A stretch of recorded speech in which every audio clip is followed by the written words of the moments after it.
ఇది ఇటీవల భారతదేశంలో జరిగిన ఒక సంచలన నేరం. వినగానే ఒళ్ళు గగురు పుడిచే ఘటన. ఈ కథ ఉత్తరప్రదేశ్ రాష్ట్రానికి చెందిన అమ్రోహా జిల్లాలో ఒక సాధారణ కుటుంబంలో మొదలైంది. ఒక భర్త, భార్య. బయటికి సాధారణ జీవితం, కానీ లోపల భయంకరమైన రహస్యాలు. ఆ భార్యకు మరో వ్యక్తితో అక్రమ సంబంధం. భర్తకు ఇది తెలియకుండా చాలా కాలం కొనసాగింది. భర్త తన బంధాన్ని అడ్డుగా మారాడు. అతన్ని తొలగించాలనే ఆలోచన మొదలైంది. భార్య, ఆమె ప్రేమికుడు కలిసి కుట్ర పన్నారు. భర్త మరణాన్ని ప్రమాదంగా చూపించాలని నిర్ణయించారు. రైలు ప్రమాదం అయితే ఎవరికి అనుమానం రాదనుకున్నారు. ఒక రాత్రి భర్తకు మద్యం తాగించారు. అతను మత్తులోకి వెళ్ళాడు. అర్ధరాత్రి రైలు ట్రాక్ దగ్గరికి తీసుకెళ్లారు. రైలు వచ్చి ఢీకొట్టాలని ఎదురు చూశారు. కానీ చాలాసేపు రైలు రాలేదు. భయం, ఆందోళన పెరిగింది. అప్పుడే ఘోరమైన నిర్ణయం. ప్రేమికుడు కమ్మలి తీసుకుని ముందుకు వచ్చాడు. మత్తులో ఉన్న భర్తకు ఏమీ అర్థం కాలేదు.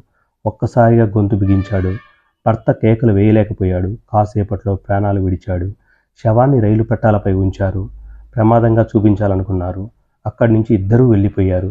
మరుసటి రోజు శవం కనిపించింది. మొదట ఇది రైలు ప్రమాదమే అని అందరూ భావించారు. కానీ పోలీసులకు అనుమానం కలిగింది. శవాన్ని పోస్ట్ మార్టం పంపించారు. నివేదికలో ఇది ప్రమాదం కాదు, హత్య అని తేలింది. పోలీసులు దర్యాప్తు మొదలుపెట్టారు. భార్య ప్రవర్తనపై అనుమానం వచ్చింది. ప్రశ్నించగా మాటలు తారుమారయ్యాయి. చివరకు నిజం బయటపడింది. అక్రమ సంబంధ విషయం వెలుగులోకి వచ్చింది.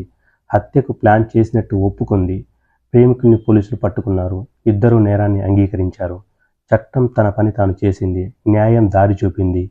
ఈ ఘటన అందరినీ కలిచివేసింది. ఒక కుటుంబం పూర్తిగా నాశనమైంది. ఒక వ్యక్తి ప్రాణాలు కోల్పోయాడు. ఒక మహిళ జీవితాంతం నేరస్తురాలైంది. ప్రేమ పేరుతో చేసిన నేరం చివరకు శిక్షగా మారింది. నిజం ఎప్పటికైనా బయటపడుతుంది. నేరం ఎంత తెలివిగా చేసినా దాగదు. అక్రమ సంబంధాలు కుటుంబాలను నాశనం చేస్తాయి. క్షణిక ఆనందం శాశ్వత శిక్షకు దారితీస్తుంది. సమస్యలకు హత్య పరిష్కారం కాదు. నేరం చేసినవాడు తప్పించుకోలేడు. జీవితం విలువైనది. కోపం, మోహం ప్రాణహానికే దారితీస్తాయి. సరైన నిర్ణయమే సురక్షితమైన భవిష్యత్తు.